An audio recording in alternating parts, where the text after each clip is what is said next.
All right, guys, welcome back, FPL Banter podcast. Myself, Mopey, Woody, Hello. and Swabbers.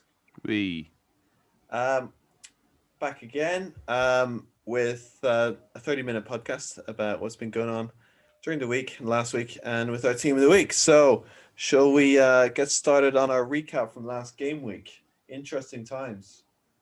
Well, Alex had a bit of a underlying sort of theme of the week, didn't you? Yeah, the theme of the week really was woodwork. I mean, there's a couple of things. Was it though? That was the theme of the week, mate. No, my point was I wanted Leeds to score, obviously, because I have Bamford anyway in my personal team, and they were down to 10 men. What was Pepe thinking, Eric? Can you give us a little bit of insight? Oh, I just can't stand it. I can't stand that kind of stuff. I mean, they know there's VAR. They know that people are going to go down, like a big sack of shit. So, whoa. So seriously, why are they doing that? Like, I get it. I get the emotion runs high, but come on. Yeah. I love the... Sorry, go on, Woody. I was going to say, it's not even like there was like a big scuffle beforehand, like it's just, he's always just said one little thing and he's thought, all right, it's a nut job for you then. Also, it's pathetic because we all know the football players, they're not hard men like the rugby players. So even if they did get into a fight, it would be like watching one of those videos, when people don't know how to fight, get into fights. It's really kind of awkward to watch. Yeah, it'd be like that. Wristy slappies. Yeah. What was his name? Ever as well was tearing Alioski to shreds in the sense that he was saying, "Well, he deserves an Oscar for that dive." Do you know what I mean? Like it was quite funny as well. Yeah, it was a bit much. But it's a bit like Martial. Remember when he grabbed Lamella's neck? Come on, stop doing it. It's done. Stop doing it. Yeah. True. You just be like, ow, and just like bend over. Like they're still gonna look at it. You don't have to roll around on the floor. You know what I mean? And so there's the whole if you don't make a point of it, the ref won't see it. But anyway, I think we're getting off topic. Yeah, we are mildly getting off topic. Way off slightly. Just kicking off there with so last week Chelsea back at it, playing well, winning 2-0 against Newcastle. Bit of Werner involved in the assist. Could have scored about 6 goals, but didn't. Unbelievable. Yeah, so wasteful in front of goal. Oh, especially, I mean, a lot of people in our league were frustrated, including Wits, who basically was livid because Ziyech could have had so many more points if Werner just put the fucking goals away. Sorry.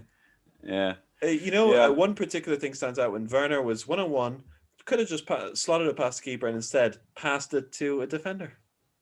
He was he's trying to lay it up for Ziyech, but he just passed it horribly. So his self-confidence. Yeah, sorry, go on. So go ahead. No, say. You were going to say about Werner, and I agree with you. Yeah, well, during the week as well, he missed a sitter against Rennes. Yeah. You can just see he's not playing with much confidence, and I think he will, but I think he's suffering the pressure of the big money move, and he's just not quite getting there yet. Yeah. And interestingly, so Chelsea now this week are playing Spurs, and Spurs are just off a victory, beating City 2-0. And doing it sort of with confidence. So, the thing is, you say that, and it's quite funny because I feel like City were a lot like Chelsea that week, as in they wasted a lot of shots, and obviously they had the goal disallowed, which was rightly handball. But it's not like they weren't in the game; they just got caught by the counter attack, obviously twice, and just didn't have any luck in front of goal. So actually, I feel like whereas going across the border to the other Manchester where they're playing West Brom and they barely had anything going forward yet come away with a win. Yeah, I mean Manchester United. I mean, but the thing is, as I said pre-podcast, is the fact that West Brom are kind of starting to shore up a little bit. They've got some tough fixtures, but Spurs only managed to score 1 against them. Man U have only managed to score. Not saying that Man U's on the same level as Spurs, but all my point is that even Spurs had trouble cracking through their defense. So yeah. All right. Well, I'll give you let you off that one then. And then Everton against Fulham, it was 3-2. But I like watching Everton because there's always a lot of goals going both ways. Yeah. And DCL back at it. I mean, he's looking great, isn't he? But we've lost Digne. 2 assists, Digne gone. Yeah. Well, yeah, that's a bit of a shame for everyone. I mean, we've been discussing that on our end with regards to replacements for him. What were you guys thinking? Because I'm looking at Kyle Walker, Cancelo. I mean, Eric, you've mentioned Bellerin, even though you've never once considered Bellerin before. Yeah, never get an Arsenal defender. That's what he said, and he's always stuck by it. And I got Leno, and he's like, never get an Arsenal defender. I must say, I have to stand by my theory. Don't get an Arsenal defender. However, the caveat is that Bellerin at 5.1, offers a pretty good option. But he's still an Arsenal defender. But he's nailed. The fixtures aren't too bad, and he gets forward. At 5.1, it's hard to find anyone else like that. Yeah, maybe. And like Alex, your point, we're not really looking at many. Well, we're not looking at predictable or consistent clean sheets this season. They do happen, but not really when we expect it. So at least getting a defender who goes forward is probably the best option. Yeah. I generally agree. As you know, my philosophy this season is heavy on attacking defenders, and I have Dina in my own team. But for me, just with the fixtures, and I think it's only going to be a short layoff because, well, it might be a couple of months, but I'm optimistic. And I also have Trent coming back from injury, so I'm just going for the next couple of game weeks. So I'm going to go with a City defender as a replacement. I think it's a good bet with Burnley and Fulham. There's going to be a couple of cleanies in there. A couple of injuries to worry about and a couple of things as well to highlight is Barkley, number one. And number two, should we be worried that Aston Villa lost 2-1 to Brighton? Well, again, they were really wasteful in front of goal. And I'm doubly annoyed because I swapped out Wilson for Watkins because of Wilson's injury. And Watkins should have had a hat-trick and then had that penalty taken away at the end. So, I mean, it was one of those games. It was one of those games where Villa should have scored more. Like they had golden opportunities to put them away. It wasn't that they weren't creating chances. It's the old rub of the green, like the City game. Like I said, is unfortunate. But I don't think there's anything to worry about. I mean, it's a bad result, but they played well. They had a lot of the ball going forward. Yeah. Danny Welbeck playing the best football of his life. Oh, well, yeah. That's a classic Becky finish right there. I mean, I must say that was such a confident finish. I mean, you know what? You know what it was? It was vintage Welbeck. Oh, it was. It really was. I'm gonna throw some names at you guys. All right, and you tell me if these people should consider them. Now, they're oddballs to a certain extent. I consider them as ones to watch to a certain extent, but they're kind of cheapy. And they're kind of unconventional if you're going for something differential. Okay, I'm going to throw some names at you. Okay. Okay. All right. Ndombele. No. Go next one. Defensive midfielder normally. I know, but he's which isn't good for FPL. He assists a lot of the assists, but these days it seems to be assisting. Sounds like the kind of thing Wits would say. Yeah, go on. Well, also, I think he was the only person of the 11 to start in midweek that started the game against City. So he's the one person that wasn't rested. And I think he played almost 90 minutes, if not all of it. Okay. So all right. Just with that in mind for this week, I mean, going forward, I mean, how much is he? Because I don't think for his price, I think you could probably do a bit better. I'll throw you another one whilst I check the prices. Traore from Villa came in to replace Barkley. So which Traore? There's so many. Well, I know we've talked about this before, and the Traore Trezeguet.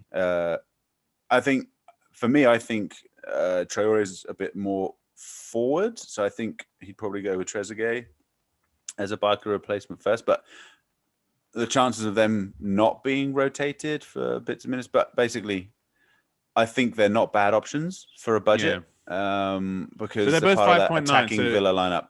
Ndombele and Traore are both 5.9. Yeah, I think Trezeguet is about the same as well. So. The only Traore I want to hear about is Adama, to be fair. So it's the only one. That's the only Traore. And then finally... Well, what about Adama? He started. Finally, he got what we asked for. Adama starting a match. I've got a theory on Adama. He's in that period where he's trying to impress other clubs. Or he's being mopey and he doesn't want to play, so the other clubs buy him. I'm not sure which one, but he's you know what? He's leaving Wolves. That's my theory. He's in the shop window. Yeah. Oh, what about we're criticizing Werner, but how do we feel about Abraham, old Tammy? See, I think Abraham's a great differential, and watching him play, he's kind of one of these strikers who's like, well, I'll score if you don't feel like it to Werner. You know what I mean? He's just kind of playing normally, but he's just not as good as Werner. But do you think that the tactic has worked in the sense that he brought Werner in to kind of step up Abraham's game? Because last season it was all about old Tammy up front, right? Now that there's Werner, he kind of has to be like, what? He can't score that. Watch this, yeah?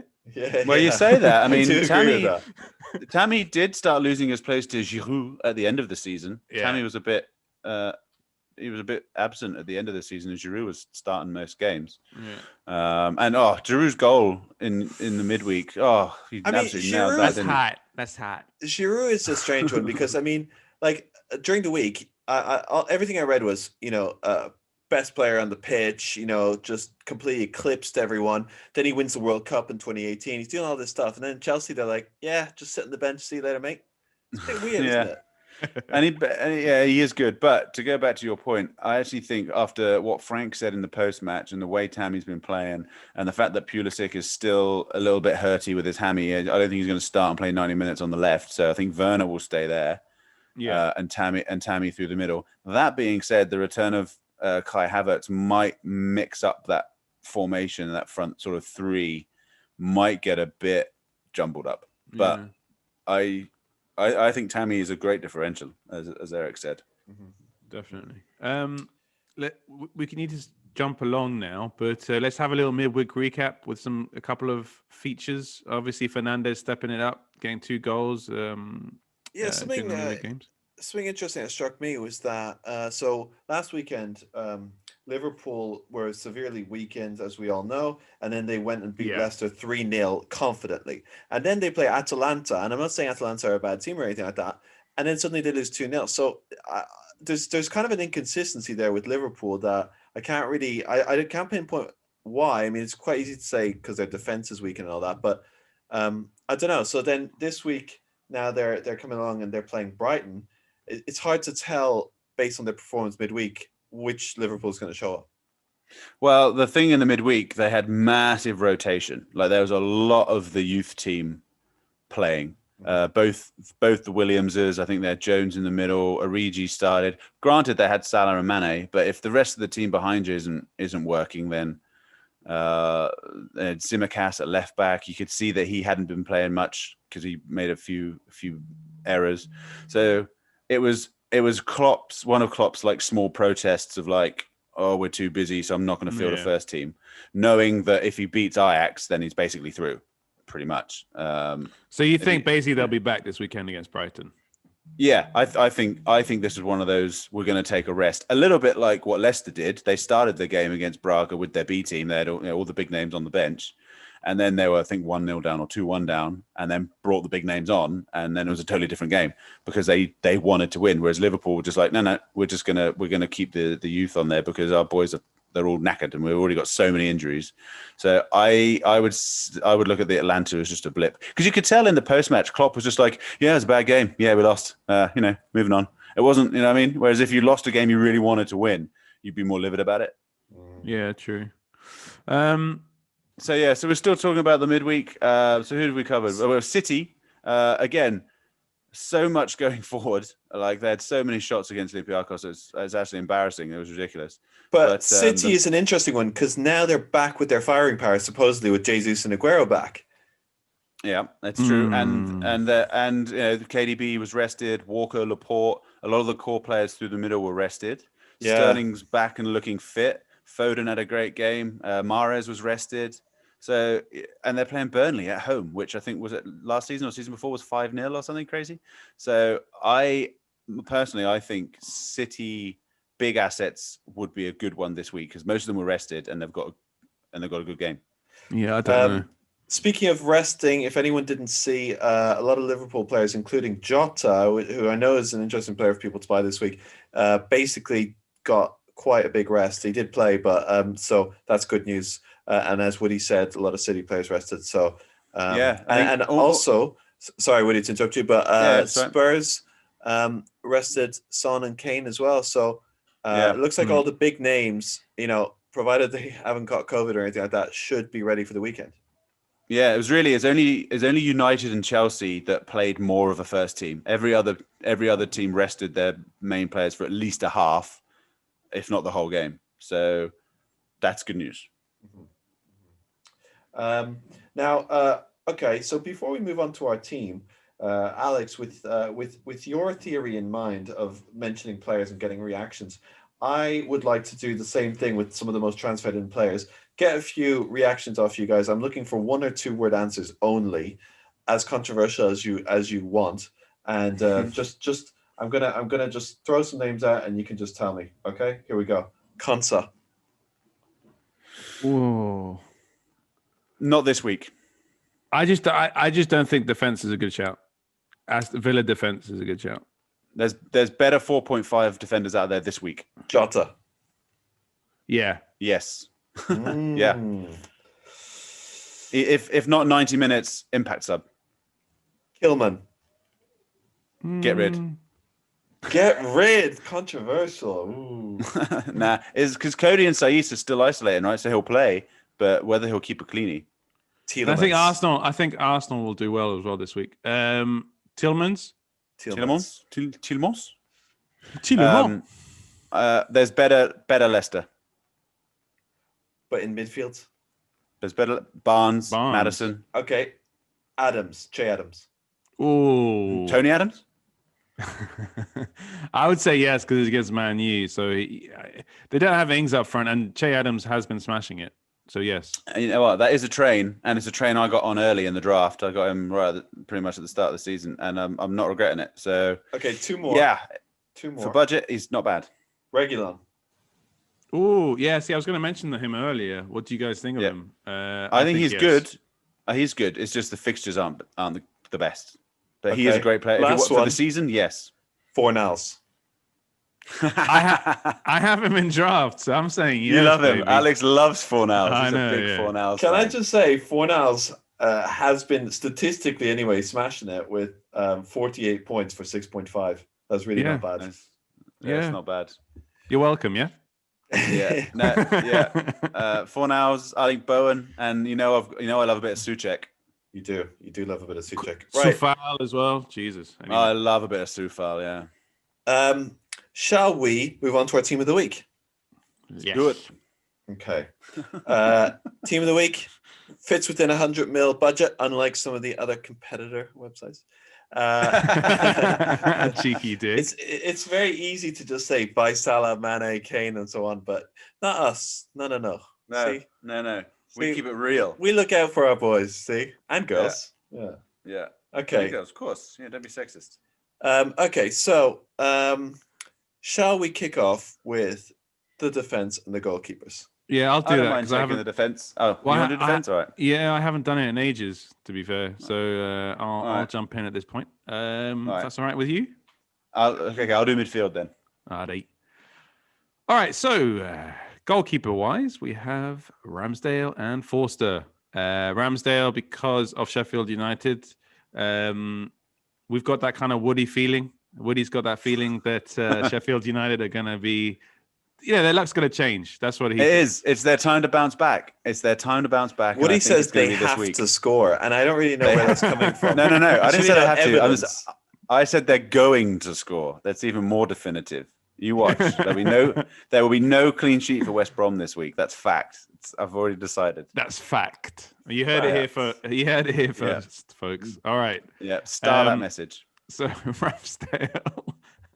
Ramsdale, and then Forster as our backup goalkeeper, because for some reason a lot of people have bought him, but I guess that's not why. That's why we just got him because everyone else did. Actually, yeah, that's fine. Yeah, we'll go with that. Everyone else got him, right? That's what we did. Yeah. No, but there must be a reason. No, there definitely is, but we don't have time to go into it conveniently.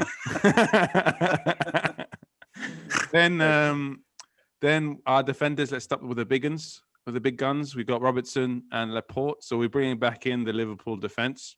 Robertson, nice assist last week. We're feeling he's quite confident this week. And then Laporte.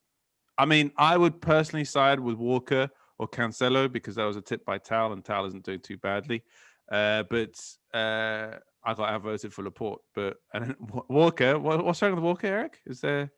How do you feel about Walker? How do you feel about him? I don't know if anyone else has this feeling, but if you just don't personally like a player, it doesn't matter why, you just don't want him in your team. Don't want to go near the guy. Yeah, no, and who was it? Roy Keane said, I think his words were, he's a car crash in defense. You know what? I totally agree. The guy can't defend. I mean, he's all right going forward, but he's not a defender. He's terrible. Yeah, no, he's a bit of a disaster going back, Erratic. isn't he? Yeah. No, he's erratic. Yeah, he is. So Laporte, because we're feeling a couple of headers from some corners. I'm a in big that fan game of against Laporte, and Burnley. last season, like when you look at his points per minutes, like because he didn't play a full season because of his injuries, and the season before and stuff, like he generates a lot of returns. Like He does, and on set pieces, he's fantastic. He's fantastic. I remember there one game 2 years ago. He got two. He didn't get 2 goals or a goal and an assist. I think so. I definitely had him when he got like 20 and I points. had him that week. I got him that week. I brought him in, and I was like, yes, nailed it. Yeah. That's good. And speaks Spanish fluently. Does he? That's another reason to get him. Yeah.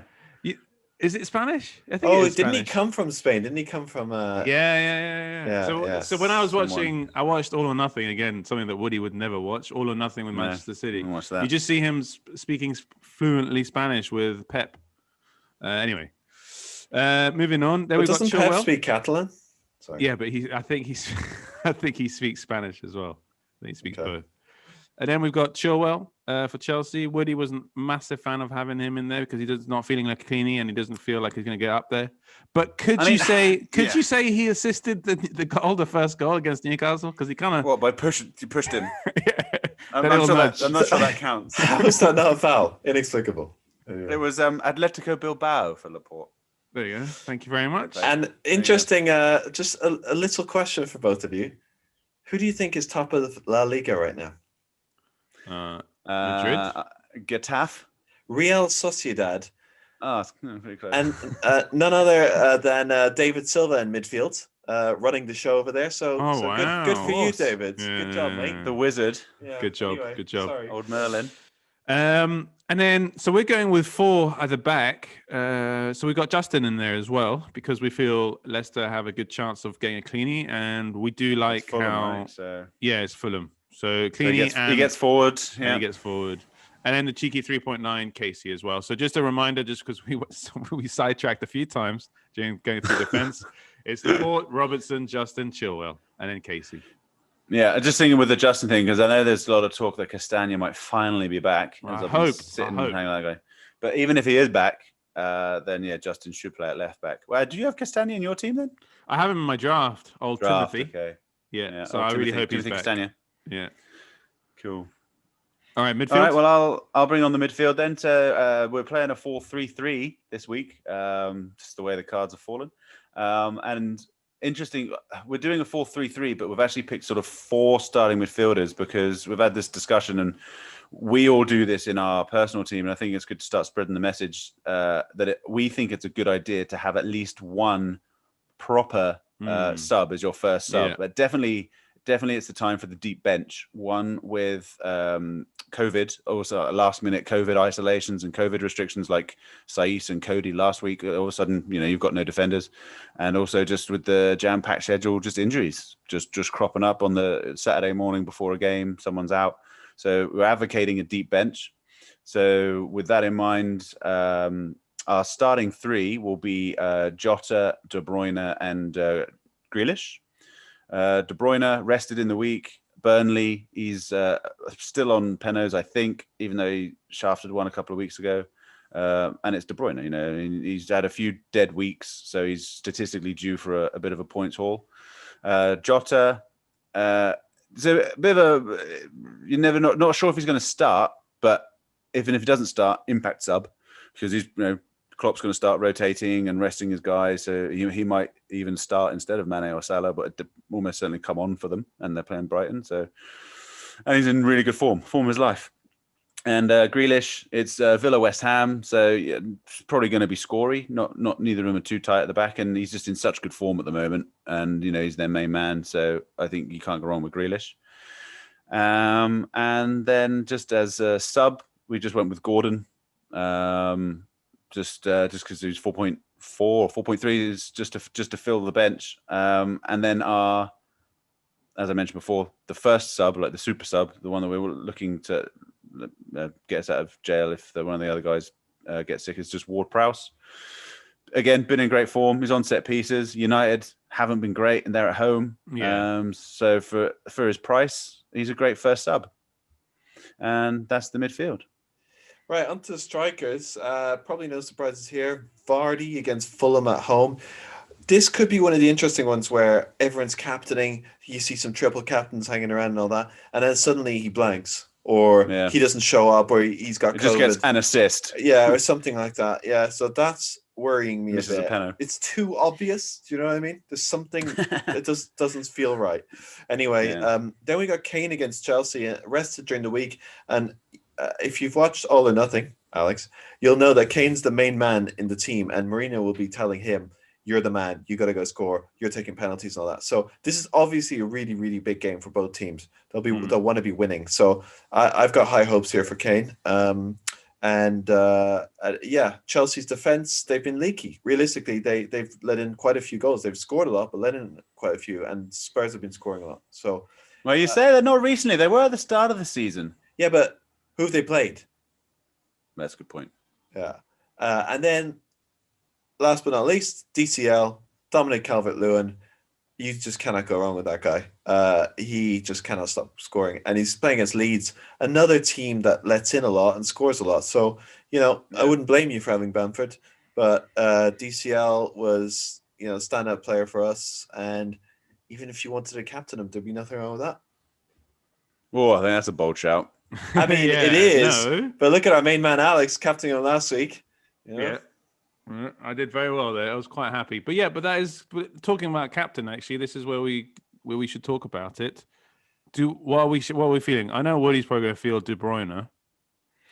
I am, and it's not just because he's my captain for the entire season in my own team. But I just think this is a game he's going to show up. Burnley at home, having been rested, with everyone else back to fit, pretty much. You know what I mean? Eric, what do you reckon?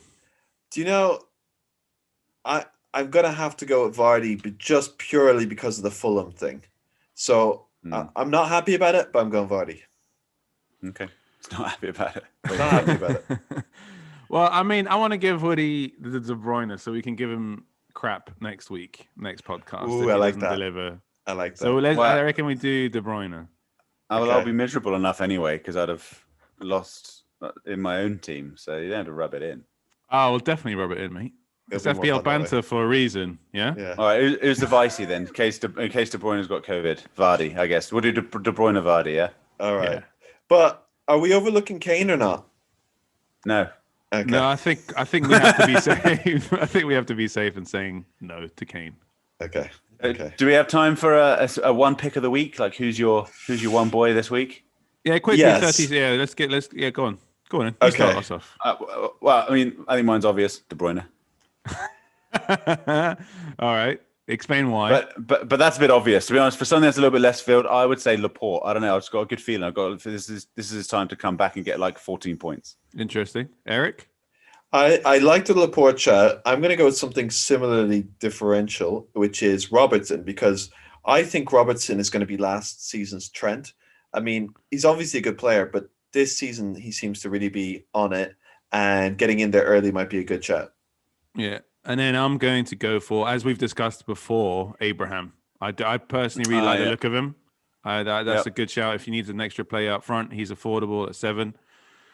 So yeah, that's pretty much what I think. Abraham. All right. That could be the last nail in your coffin if he doesn't even play. But yeah, good, bold. I like it. Okay. All right. Well, you can see the team on fplbanter.com and social media. Oh, sorry.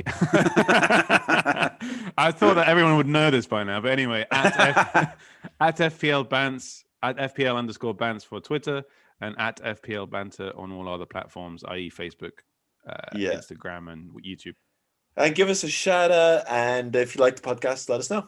All right. Well, and we'll be back next week, hopefully a bit earlier during the week. A few logistical issues. And good luck, everyone. All right. Bye-bye.